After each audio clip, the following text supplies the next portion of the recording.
Very much outnumbered the Tibetans. If the Tibetan protesters would walk past a group of Chinese, one or other would start shouting at each other. It was really quite tense. There were some scuffles. When the torch came through, some Tibetan people threw themselves in front of the torch and were dragged off by police.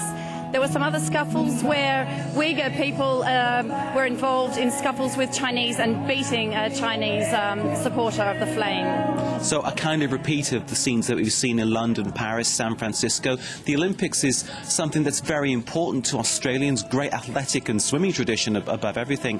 What's the reaction been amongst Australian society about the Olympics and about the whole issue of Tibet?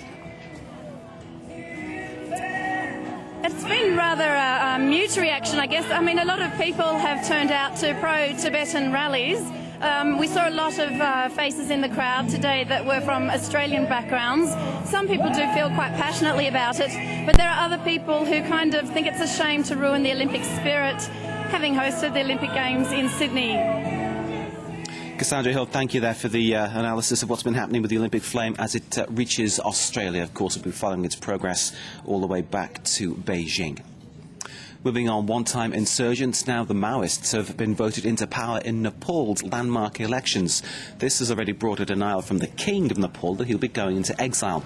Both sides are stressing they want to see a peaceful handover of power. The Maoists ended 10 years of insurgency in 2006, a period during which both sides were accused of human rights